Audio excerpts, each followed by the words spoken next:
Have you ever looked at an old map and noticed a place name that just isn't there anymore? Not a city that changed its name, but a whole community that seems to have been erased from existence. Today, we're uncovering the haunting story of one such place. A village that vanished from the map in a single night of fire and fury during World War II. This isn't just a story about buildings turned to rubble. It's about the lives, memories, and a world that disappeared along with them. Before the war, this village was the very picture of idyllic, rural life. Imagine cobblestone streets, a church steeple rising above a cluster of timber-framed houses, fields of green stretching as far as the eye could see. Life here moved at a different pace. Generations of families had lived and died within its borders. Children played in the same streams their great-grandparents had. The local pub was the heart of the community, where farmers and craftsmen shared stories over a pint after a long day's work. It was a place where everyone knew everyone, a tapestry of interconnected lives. They celebrated births, mourned losses, and marked the seasons with festivals that had been passed down for centuries. It was ordinary, it was peaceful, and it felt permanent. But the storm clouds of war were gathering on the horizon, and this fragile peace was about to be shattered in the most brutal way imaginable. As the war escalated, the distant hum of conflict grew closer. The village wasn't a major military target. It had no strategic factories, no vital railway junctions, no significant army garrisons. To its residents, the war was something that happened elsewhere. A tragedy they heard about on the radio or read about in newspapers. Young men from the village had gone off to fight. Of course, in their absence was a constant, aching void.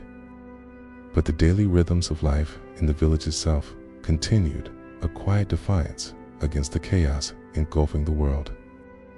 They practiced blackout drills, dug small shelters in their gardens, and learned to identify the silhouettes of friendly and enemy aircraft. There was a sense of anxiety, a low-level dread that hung in the air. But no one could have truly comprehended the scale of the destruction that was coming. They believed, or perhaps just hoped, that their small, insignificant corner of the world would be spared. Then came the night. It began like any other wartime evening, with families gathered in their homes, the windows covered with thick blackout curtains. The air raid sirens started their mournful wail, a sound that had become unsettlingly familiar. But this time, it was different. The distant drone of engines grew into a deafening roar that seemed to shake the very foundations of the earth. It wasn't one or two stray bombers. It was a fleet, an armada of darkness filling the night sky. For the villagers huddled in their cellars and shelters, terror was absolute. They could hear the whistle of falling bombs, a sound that seemed to stretch for an eternity before the world exploded. The first wave of high explosive bombs was designed to tear buildings apart, to rip the roofs off houses and expose their flammable wooden skeletons. The ground heaved, and the air was filled with the shriek of splintering wood and shattering glass. This was just the beginning. The real horror was yet to come. Close on the heels of the high explosives came the incendiaries. Thousands of small, thermite-filled canisters rained down on the already broken village. Where they landed, they ignited with a furious, white-hot intensity, impossible to extinguish with water. Fires erupted simultaneously in dozens of locations. Flames licked up the ancient timber frames of houses, consuming centuries of history in minutes.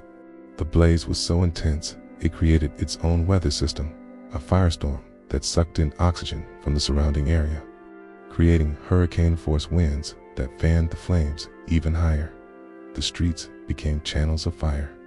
For those trapped, escape was nearly impossible.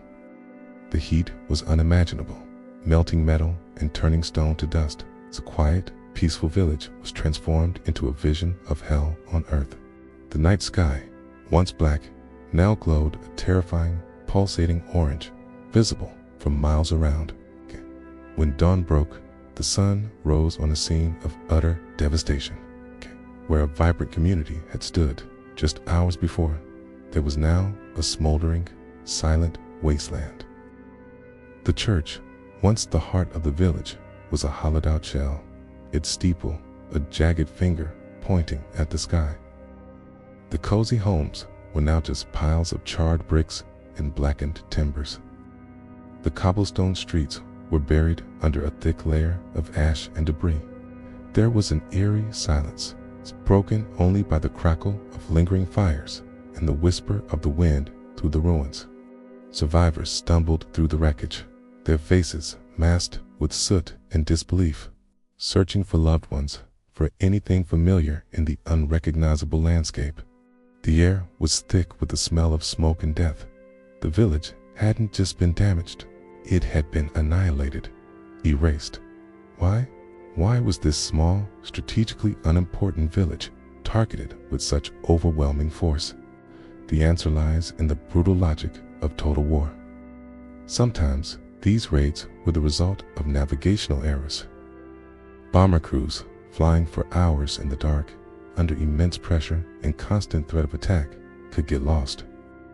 A miscalculation of a few degrees, a faulty piece of equipment, and a payload meant for an industrial city could be dropped on a sleeping village instead.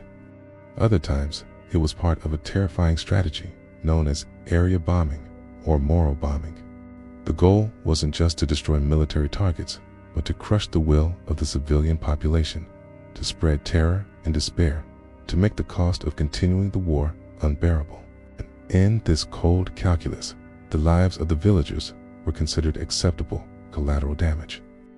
They were simply in the wrong place at the wrong time, victims of a war machine that had grown blind to individual human lives. In the aftermath, the survivors were scattered. Some went to stay with relatives in other towns. Others were housed in temporary refugee centers. For a while, there was talk of rebuilding. Plans were drawn up and promises were made.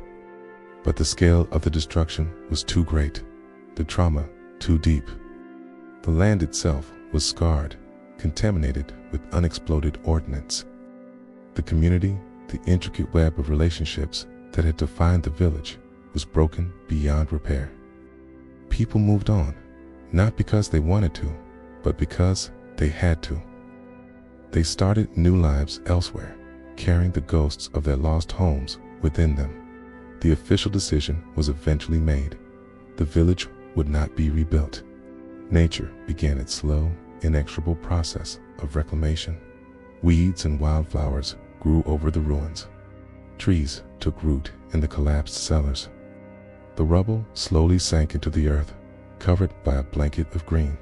Today, if you know where to look, you can still find traces of the lost village. A fragment of a church wall, a few foundation stones half buried in the undergrowth, an old, gnarled apple tree from someone's garden that somehow survived the firestorm. These faint echoes are all that remain.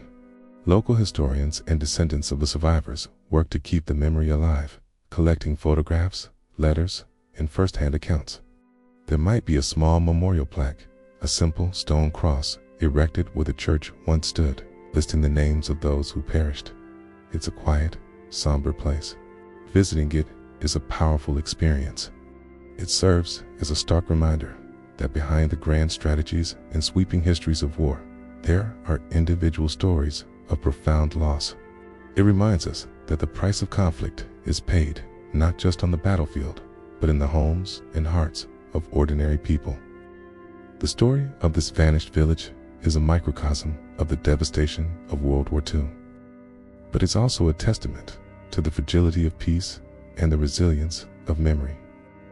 It teaches us to look closer at the maps, to question the empty spaces, and to remember the communities that history has tried to forget. These stories need to be told, not to dwell on the darkness, but to honor the lives that were lived and to ensure that we never take for granted the peace we have today. Thank you for joining me on this journey into the past. If you found this story meaningful, please like this video and subscribe to the channel for more hidden histories. Let me know in the comments if you know of any similar stories from your part of the world. Until next time, stay curious.